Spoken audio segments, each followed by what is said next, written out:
Hey, what's going on, everyone? Hope you're all doing great today.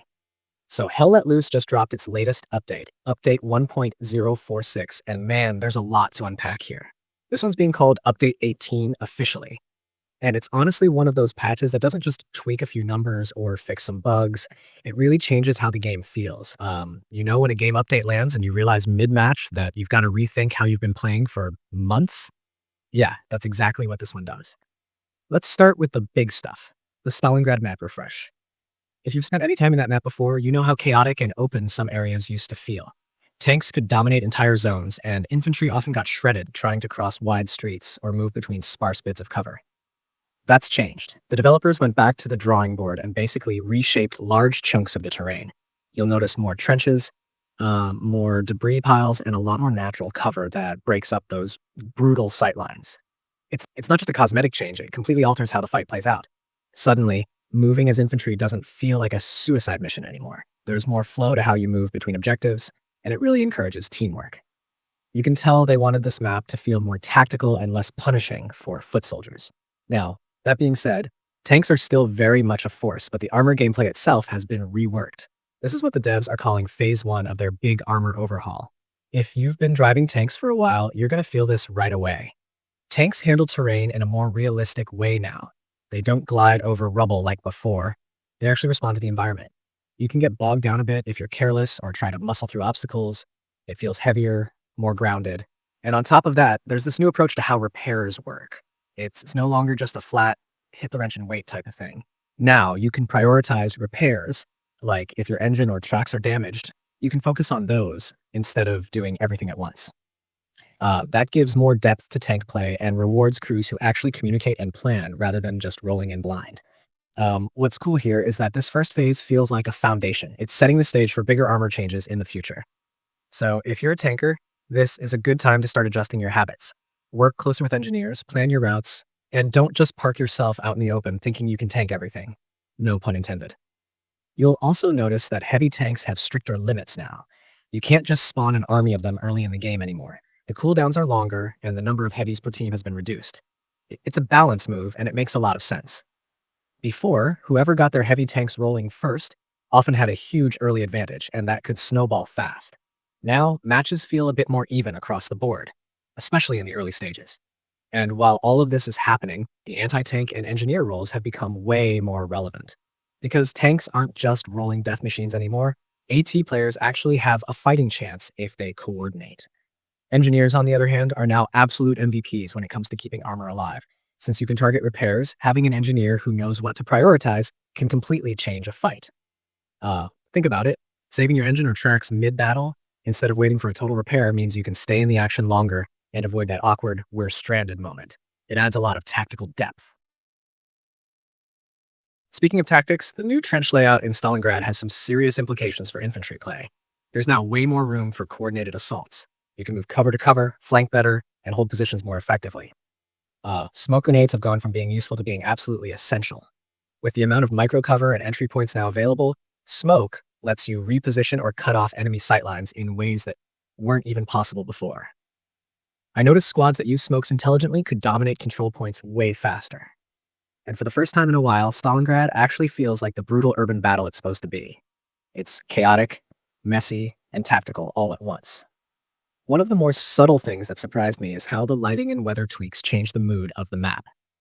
There are new lighting scenarios that shift visibility depending on the time of day and weather conditions. Sometimes you get these gloomy, overcast moments where visibility drops just enough to make sniping harder but sneaking easier. Other times, the lighting hits the buildings at weird angles and makes certain spots feel alive with detail.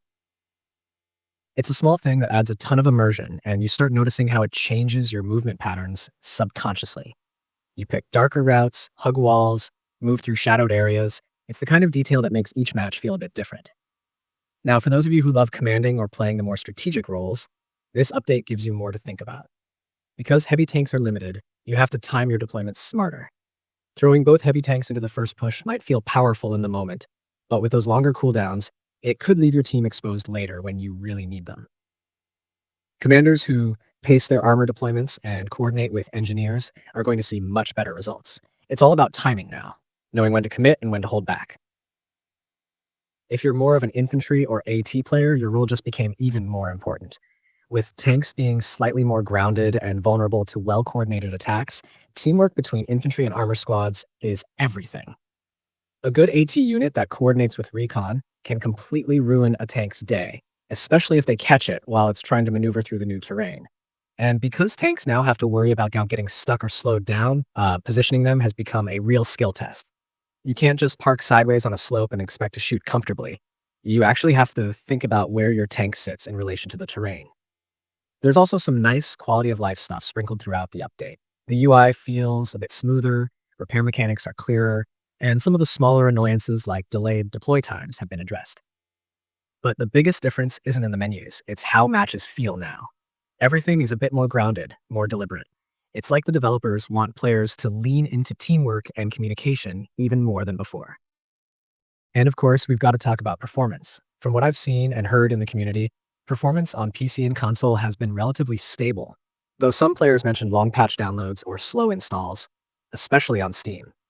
That's pretty normal for a big content update like this, since it's basically reworking assets for a large map and changing core vehicle systems. Once you're in, though, it runs smoothly for most people. Community reactions have been mixed, but leaning positive. Some players are thrilled about how Stalingrad plays now. It feels more immersive, more intense. Others are still adjusting to the new tank handling and the slower pace of armor warfare. It's one of those updates that shakes things up enough that you can't just rely on muscle memory anymore. You actually have to relearn certain parts of the game, and that's a good thing. Hell Let Loose has always been about realism and teamwork, and this patch doubles down on that philosophy. It forces squads to coordinate, to adapt, and to really think about their role on the battlefield. If you're jumping back into the game after a break, this is honestly the perfect time to do it.